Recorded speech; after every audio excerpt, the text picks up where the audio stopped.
Donc je suis un peu déçu de ne pas avoir pu aller à Luchon et surtout de leur laisser le terrain libre parce que bon, je pense que tout le monde a le droit de s'exprimer, y compris nous.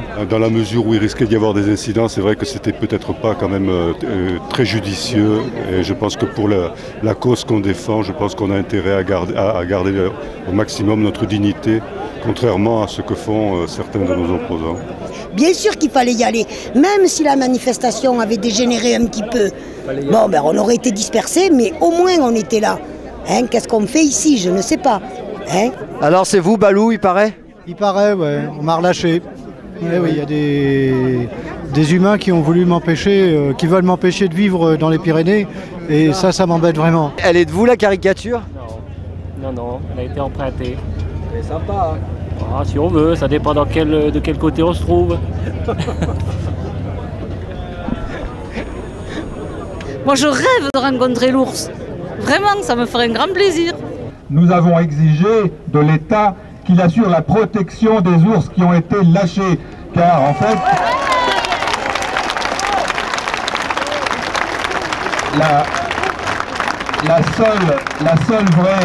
la seule vraie réalité de ces jours-ci, c'est qu'on a déjà lâché 4 ours, que le 5e sera lâché et que finalement c'est l'essentiel qu'il faut retenir. Les problèmes ne sont pas les ours. Les problèmes sont les politiciens stupides.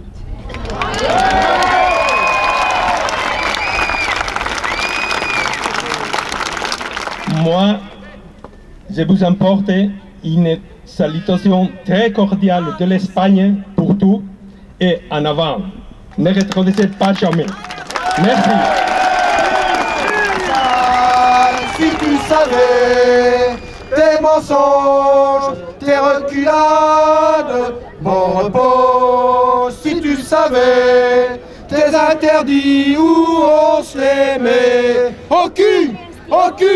Aucune hésitation, lâchez des ours, plein d'ours et leurs oursons. Il y a des gens qui sont contre la réintroduction de l'ours parce que bon, ils veulent pas changer leur pratique pastorale. Puisque leurs parents, leurs grands-parents ont toujours lutté contre l'ours qui était classé nuisible jusqu'en 1962. Donc revenir à des anciennes pratiques, pour eux c'est un retour en arrière, quoi.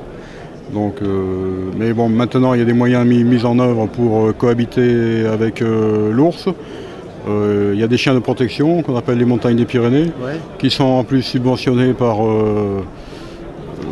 la direction de l'environnement, quoi. Donc la cohabitation peut être possible, mais bon, on peut dire que s'ils veulent aussi, si les éleveurs veulent qu'on subventionne les croquettes des patous, ça peut être possible, et on peut aussi placer l'été une pute slovène sur chaque estive, si ça peut les arranger. Bon.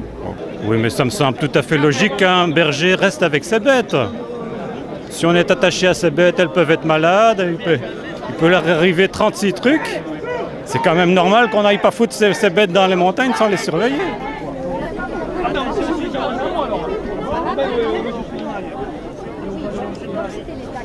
L'ours mort, Morocco, ça vous parlez de qui? De ceux qui sont contre les ours? Et bien sûr. Qu'est-ce que vous pensez d'eux?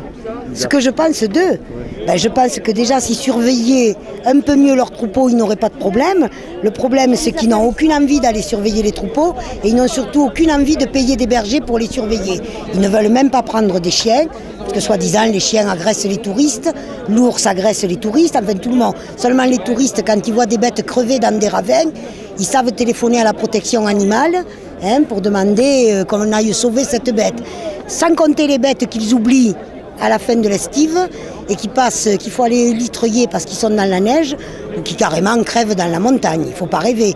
Quant aux carcasses qu'ils nous montrent sur la dépêche, c'est des bêtes qui sont mortes depuis Mathusalem et qui ont dû certainement crever dans leur bergerie parce qu'ils en ont tellement pour pouvoir toucher les primes qu'ils ne peuvent même plus les rentrer toutes. Le moment du dernier acte de cet après-midi qui va consister à lâcher symboliquement un ours ici à Toulouse. Mais avant que tu donnes ce dernier coup de ciseau, et je m'arrêterai après, je voudrais qu'on applaudisse tous ceux qui depuis plus de 20 ans dans le monde associatif ont poussé pour un renforcement de population d'ours auquel personne ne croyait il y a 20 ans. Donc applaudissez-les et on lâche notre ours.